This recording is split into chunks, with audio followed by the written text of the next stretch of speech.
Hello students. आज हम नया टॉपिक डिस्कस करने जा रहे हैं, वो आपके पास है इंटीग्रेशन। राइट, इंटीग्रेशन के अंदर आज हम जो पहली चीज डिस्कस करेंगे, the topic is indefinite integrals. What is meant by indefinite integrals and what is definite integrals?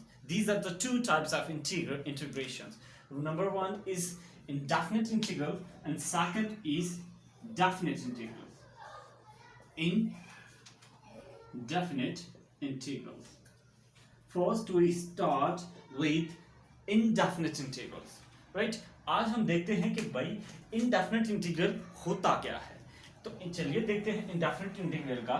For example मैं क्या देता हूँ, इंटीग्रल फर्स्ट indefinite integral को देखते हैं। जब आपके पास कोई फंक्शन f of x उसकी इंटीग्रेशन हो रही हो, राइट, आपके पास अपर और लोअर लिमिट ना पता हो, राइट, उसको उस इंटीग्रल को हम क्या कहते हैं, indefinite integral. Right,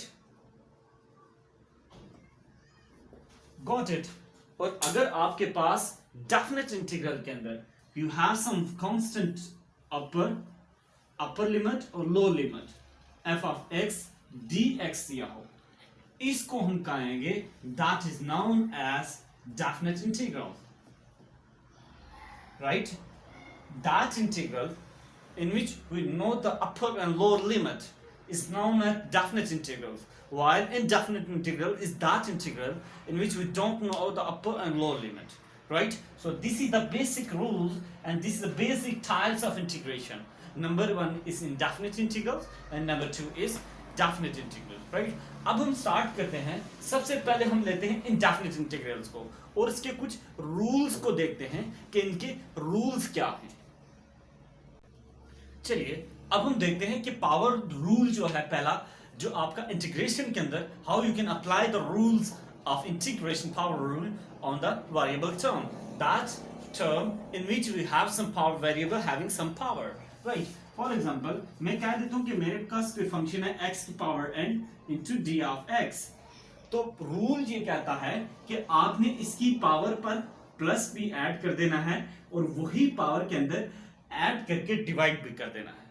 right, this is the first rule of your integration. Right, second rule क्या है? Second rule is most important. For example आपके पास यहां पे कोई डिवीजन पे एक फंक्शन पड़ा हुआ है और साथ ही उसका डेरिवेटिव पड़ा हुआ है ऊपर, राइट, तब इसका जो आंसर आएगा वो आपके पास आएगा natural log of f of x function, यानी उस फंक्शन का आप नेचुरल लॉग लोगे। राइट, और अगर मुख्तलिफ रूल्स हैं इसके, इसी तरह फिर इनके आगे कुछ इंटीग्रेशंस आ जाती हैं। फॉर एग्जांपल आपके पास इंटीग्रेशन ऑफ cos x, यहां पे आप इंटीग्रेशन ऑफ cos x आएगा आपके पास sin ऑफ x। राइट, अब इंटीग्रेशन जो है ट्रिग्नोमेट्रिक की, integration of sin of x, यहां पे आ जाएगा आपके पास negative of cos of x। So ये बेसिक प्रोसीजर है। इसी तरह ट्रिग्नोमेट्रिक के अंदर मुख्तलिफ इंटीग्रेशंस पड़ी हुई हैं, tan की इंटीग्रेशन पड़ी हुई है, उसके अलावा so on having some all the rules, but these are the some important condition which is used for integration. अब हम यहाँ पर कुछ एग्जांपल्स लेके उनको सॉर्ट आउट करते हैं और उनको जस्टिफाई करते हैं कि आप इनको कैसे सॉर्ट आउट कर सकते हैं। ऑलराइट स्टूडेंट्स, अब ये यहाँ पर कुछ बेसिक एग्जांपल लेके मैं सॉर्ट आउट करूंगा, फिर मैं जंप कर जाऊंगा कि भाई फर्दर अगर आपके पास जनरलाइज ये तो वन वेरिएबल में है, फिर मैं बताऊंगा कि टू वेरिएबल्स की आपने इंटीग्रेशन कैसे करनी है, और टू वेरिएबल्स के अंदर याद रखिएगा हमारे पास डबल इंटीग्रल्स आएंगे। राइट, अब हम यहाँ पे सॉर्ट आउट करते हैं सिंपल एग्जाम्पल के दैट। राइट, सबसे पहले एग्जाम्पल को देख लें। The first example is that is integral of x square plus cos of x into g of x function।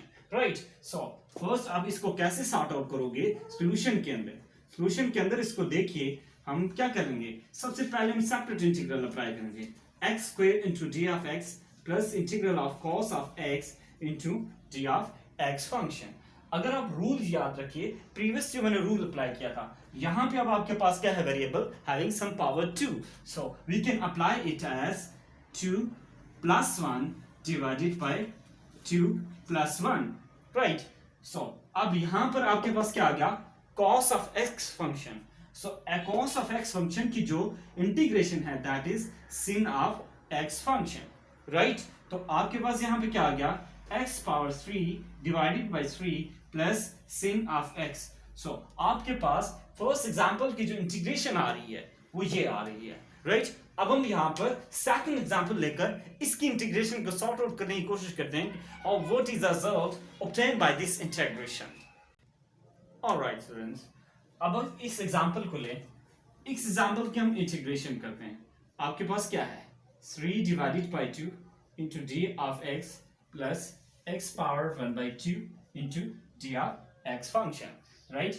अब यहां पर इसकी इंटीग्रेशन कीजिए। इसकी जब आप इंटीग्रेशन करेंगे तो x की power 3 by 2 plus 1 divided by 3 by 2 plus 1 plus sign as it is, and you're going to find the 1 by 2 plus 1 here is 1 by 2 plus 1, right। so अब आपके पास यहाँ पे क्या आ जाएगा, अब आप यहाँ पर देखिए इस रूल के तहत x की पावर यहाँ पे क्या आ जाएगी, तो आप एलसीएम ले लीजिए तो आपके पास क्या आ जाएगा 5 divided by 2 and here you will obtain 5 divided by 2, right। so here you will obtain x power 3 divided by 2 and here you will obtain the values is 3 divided by 2।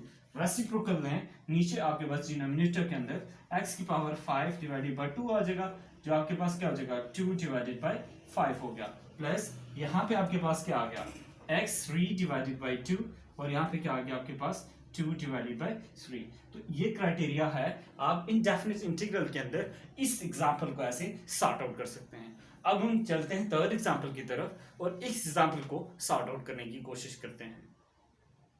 Alright, third example है आपके पास कि आपने integral की इस equation को हमने sort out करना है और एग्जांपल को सॉर्ट आउट करते हैं। यहाँ पर आपके पास क्या है cos of x plus sin of x, तो इसको हम लिख सकते हैं यहाँ पे cos of x g of x plus sin of x into g of x function। If you notice that the integration of cos of x will be sin of, simple sin of x आ जाएगी, right। और यहाँ पर इसकी जो integration आ जाएगी minus cos of x function. So this is your required result. तो students ये आपके पास सिंपल डेफिनेट इंडेफिनिट इंटीग्रल थे। अब मैं यहाँ पर कुछ एग्जांपल्स दूंगा डेफिनेट इंटीग्रल के अंदर, जिसके अंदर हमें अपर और लोअर लिमिट का पता होगा, उनको सॉर्ट आउट करेंगे। सॉर्ट आउट करने के बाद फिर हम नेक्स्ट टॉपिक को डिस्कस करेंगे। ऑलराइट स्टूडेंट्स, अब हम जा रहे हैं अगले एग्जाम्पल की तरफ, जो आपके पास टॉपिक इज डेफिनेट इंटीग्रल। अब याद रखिएगा डेफिनेट इंटीग्रल के अंदर अपर और लिमिट, आपको लिमिट पता होगी, वो जो आंसर आएगा एंड में पुट करते हैं। तो चलिए देखते हैं अब इसका क्या सॉर्ट आउट करने का तरीका है। एग्जाम्पल क्या है आपके पास 0 to 1 into x cube plus x square. Alright students, अब हम यहाँ पर इनडेफिनिट इंटीग्रल को लेकर इनको सॉर्ट आउट करते हैं। यहाँ पर तो आपके पास यहाँ पे क्या आ जाएगा, आप इसको सॉर्ट आउट करते हैं यहाँ पर, तो देखिए यहाँ पर हमारे पास क्या आ जाएगा 0 to 1 x cube into D of x plus 0 to 1 x square into D of x function, right. तो अब हमारे पास यहाँ पे क्या आ जाएगा x की power 3 plus 1 divided by 3 plus 1, limit क्या आ जाएगी 0 to 1। यहाँ पे आपने एक डॉट लाइन लगानी है, परमानेंट स्ट्रेट लाइन, तो आपने वहां पे लिमिट शिफ्ट कर देनी है, राइट। यहाँ पे क्या हो जाएगा आपके पास x की power 2 plus 1 divided by 2 plus 1। अब यहाँ पर देखिए x की पावर 4 डिवाइडेड बाय 4, यहाँ पे क्या आ गया 0 to 1 प्लस, और यहाँ पे इसकी लिमिट क्या हो जाएगी 0 to 1 हो जाएगी। यहाँ पे क्या हो जाएगा x की पावर 3 डिवाइडेड बाय 3 0 to 1। अब आप देखिए यहाँ पे लिमिट पुट कैसे होगी। सबसे पहले आपने अपर लिमिट पुट करनी है वेरिएबल के अंदर। जब वेरिएबल के अंदर आप पुट करेंगे तो क्या हो जाएगा 1 की power 4 divided by 4 minus this term lower limit variable के अंदर 4 डिवाइडेड बाय 4, राइट। सो यहां पे क्या हो जाएगा आपके पास plus 1 power 3 divided by 4 0 to q, sorry here is 3 and here is 3, right। तो आपके पास क्या आ गया 1 divided by 4 minus plus 1 divided by 3, right। So here you will obtain the LCM, that is 12, and here is 3 plus 4, that is equal to 7 divided by 12. तो ये criteria है आप डेफिनेट इंटीग्रल की मदद से, यानी जब आपके पास अपर और लिमिट लोअर लिमिट आ जाए तो याद रखिएगा आंसर आपका कोई ना कोई कांस्टेंट आएगा, उस टाइम आपके अंदर कोई आंसर वेरिएबल टाइप का नहीं आएगा। तो इसका मतलब यह हुआ आप इस आंसर को सॉर्ट आउट करके सिंप्लीफाइड फॉर्म में लेके आएंगे। अब हम नेक्स्ट एग्जांपल की तरफ चलते हैं। ऑलराइट स्टूडेंट्स, अब हम सेकंड एग्जांपल को लेते हैं और इसके इंटीग्रल को सॉर्ट आउट करने की कोशिश करते हैं। अब इंटीग्रल क्या है हमारे पास, that is 0 to pi by 2 and here is cos of x function into d of x plus 0 to pi by 2 into sin of x into d of x function। अगर आप देखें इसकी इंटीग्रेशन क्या आ जाएगी, हम पहले कर चुके हैं, बता चुका हूं आपको, that is sin of x।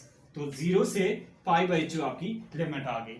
अब आप यहां पर देखिए, यहां पे क्या sin of x प्लस अपनी जगह पे, अब यहां पे साइन जब आएगा तो माइनस कॉस आ जाएगा, तो आपके पास क्या आ गया, cos of x 0 to pi divided by 2 limit आ गई, राइट।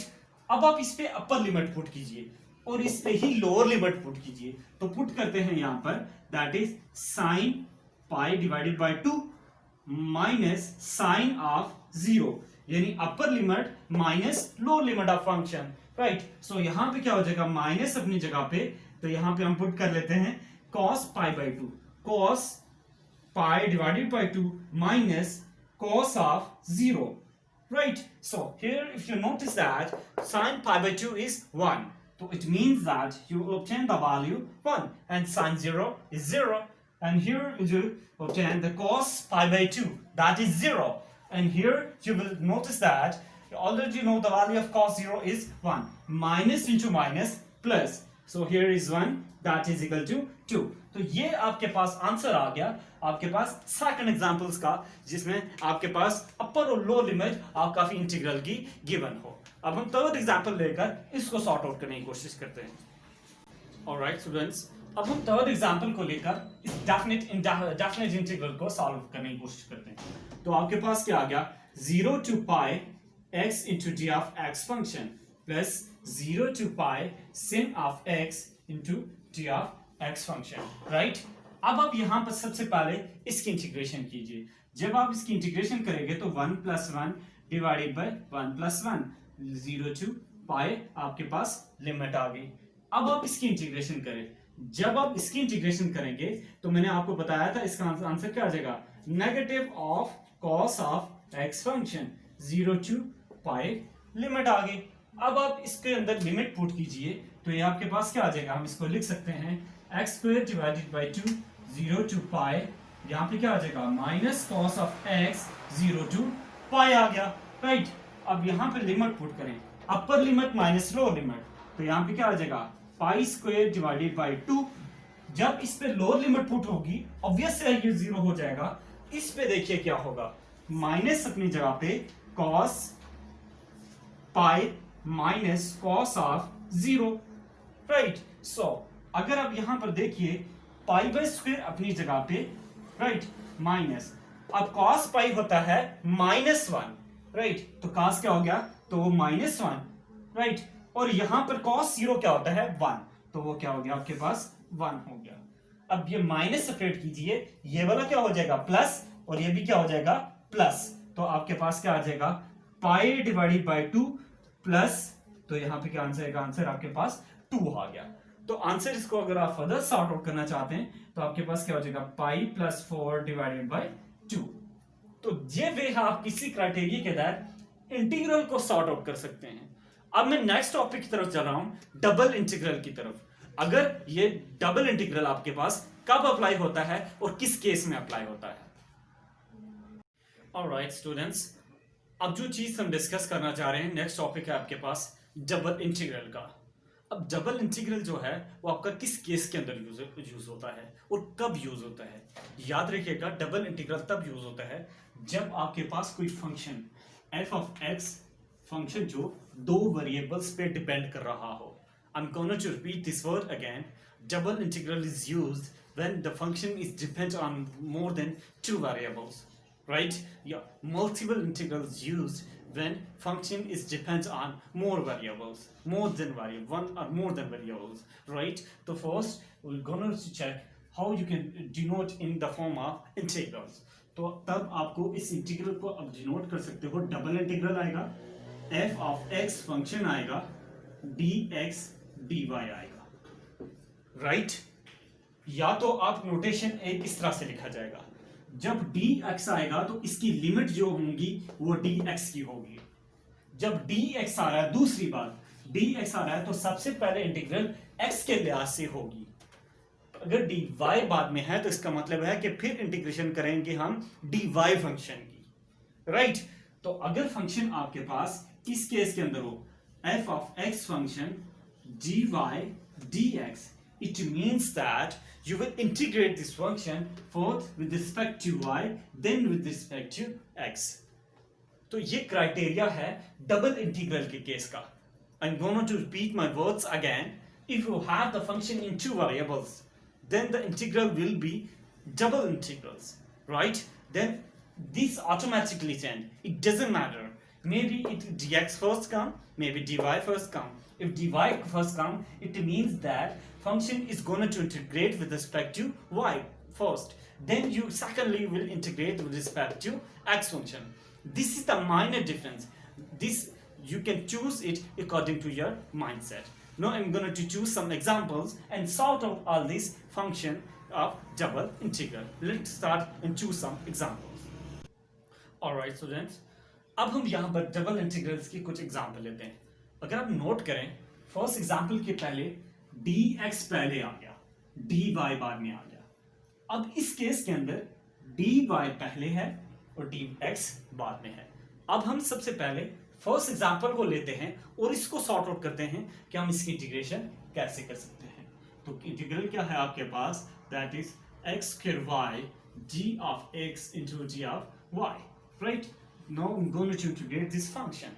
अब याद रखिएगा स्टूडेंट, जब हम x की इंटीग्रेशन करेंगे तो y को हम डिस्टर्ब नहीं करेंगे, राइट? जब आप x की इंटीग्रेशन कर लेंगे तो ये वाला इंटीग्रल ऑटोमेटिकली आपके पास यहाँ पे गायब हो जाएगा. तो चलिए इंटीग्रल करते हैं d of x. पहला इंटीग्रल y वैसे का वैसे, इंटीग्रेट जिस फंक्शन की इंटीग्रेशन करनी है उसको आप x स्क्वायर रख ले तो dx, और जो फंक्शन है वो by dy रख देते हैं, राइट? मतलब इसकी इंटीग्रेशन की, इसका इंटीग्रल साथ, वेरिएबल dx इसके साथ आ गया, right?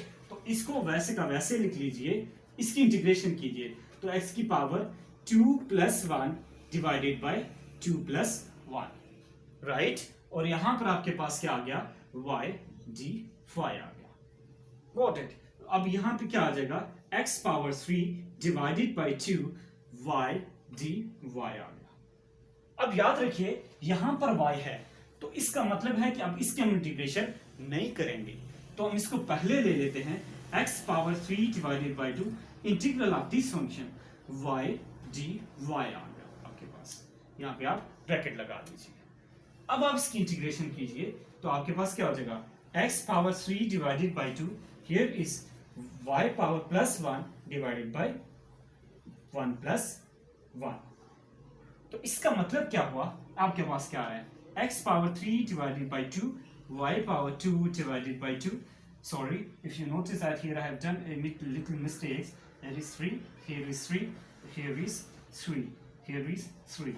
So you will notice that x power 3 y square divided by 6 आ गया आंसर.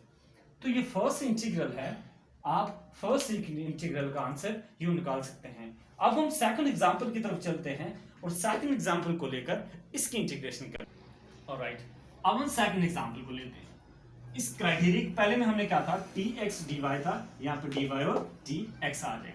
आप सबसे पहले इसकी इंटीग्रेशन कीजिए, dy है तो इसका मतलब है कि हम इंटीग्रेशन करने जा रहे हैं y फंक्शन के. सबसे पहले तो x को हम लिख देते हैं यूं, sin of x integral of this function sin of y into dy and this function g of x function आ गया, राइट? सो x, इसकी इंटीग्रेशन क्या आ गया आपके पास, minus cos of y function and here is g of x function, right? Integration sine की आपके पास क्या होगी, माइनस cos of y. अब आप इसको अप्लाई करके बाहर ले लीजिए, minus cos of y function और integration of x into g of x function। अब आप इसकी इंटीग्रेशन कीजिए, तो हम इसकी इंटीग्रेशन करते हैं। cos of y function here is x power 1 plus 1 divided by 1 plus 1 function, right? So you will obtain the value minus x square divided by 2 cos of y function। So ये आपके पास results आ चुके हैं second example के। तो ये criteria है, आप किसी भी डबल इंटीग्रल को सॉर्ट आउट कर सकते हैं। अब स्टूडेंट्स फर्दर नेक्स्ट क्लास के अंदर मैं आपके पास लूंगा जिनके अंदर उनकी लिमिट्स गिवन होंगी, अपर और लोअर लिमिट्स गिवन होंगी। फिर मैं देखूंगा कि अगर किसी एक इंटीग्रल की लिमिट कांस्टेंट यानी वेरिएबल आ जाए तब आप उनको कैसे टैकल करोगे। तो यहां तक आज का लेक्चर स्टॉप करते हैं। अगर आपका कोई क्वेश्चन कोई क्वेरी है तो आप नेक्स्ट क्लास के अंदर आप डिस्कस कर सकते हैं। तो see shortly till next video, bye bye.